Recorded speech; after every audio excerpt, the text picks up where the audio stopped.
आप सभी ने भांगर के किले के बारे में सुना ही होगा। यह घटना भी भांगर के किले के बारे में ही है। कैसे मैंने अपनी जिंदगी दांव पे लगा दिया। मेरा नाम आकाश, मैं एक न्यूज एजेंसी पे काम करता हूँ।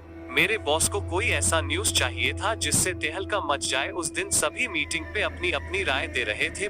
बॉस को किसी का आइडिया पसंद नहीं आ रहा था, तो मैंने भी अपनी राय रखी। मैंने उस मीटिंग में अपने बॉस को कहा कि यह रोजमर्रा के न्यूज देखकर पब्लिक बोर हो चुके हैं, उन्हें कुछ नया चाहिए, जैसे कि कोई भूतिया कहानी या कोई डरावना जीव। तो मेरे दोस्त ने बॉस को कहा कि हमें घायल के तलाश पे जाना चाहिए और उसकी वीडियो हमें न्यूज पे देना चाहिए, इससे हमारी टीआरपी काफी बढ़ सकती है। मेरे बॉस को यह आइडिया भी अच्छा लगा, लेकिन वह भांगर किले के बारे में दिखाना ज्यादा पसंद कर रहे थे, क्योंकि भांगर ज्यादा प्रचलित और इससे उन्हें ज्यादा टीआरपी मिल सकता था।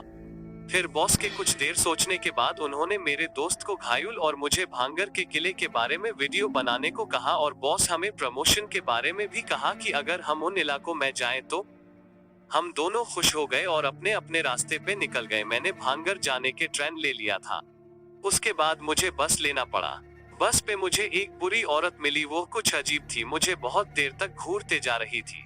बहुत देर बाद उस औरत ने मुझे अचानक से पूछा, मैं भांगर किला क्यों जा रहा हूँ। मैं यह सुन के चौंक गया, क्योंकि उस औरत को कैसे पता चला कि मैं भानगढ़ किला जा रहा हूँ। फिर मैंने उन्हें बताया कि मैं कुछ काम के वजह से जा रहा हूँ। उन्होंने कहा कि काम से ज्यादा जान जरूरी है और वो रात में निकलती है। मैंने उनसे पूछा कौन रात में निकलती है, तो उस औरत ने कहा तुम जल्द ही समझ जाओगे। मैं उस औरत के वजह से काफी डर गया था। फिर मैंने अपने प्रमोशन के बारे में सोचा। अगले दिन मैं एक कमरा भाड़े पे ले लिया था और भांगड़ के लिए सुबह निकल गया था।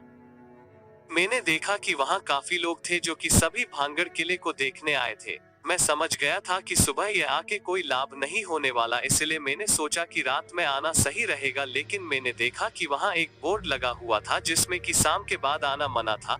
काफी देर सोचने के बाद मैंने सोचा कि मैं चुपके से किले में घुस जाऊंगा। रात के ठीक 12 बजने के बाद मैं अपने कैमरे के साथ घुस गया और अपने कैमरे को सेट कर लिया। मेरे कई देर के इंतजार के बाद भी मुझे कुछ हलचल महसूस नहीं हुआ। काफी दुखी था। मैं इंतजार करने लगा। मेरे इंतजार करते करते सूरज उगने लगा। मैं नाराज होकर अपने रूम लौट आया और सो गया।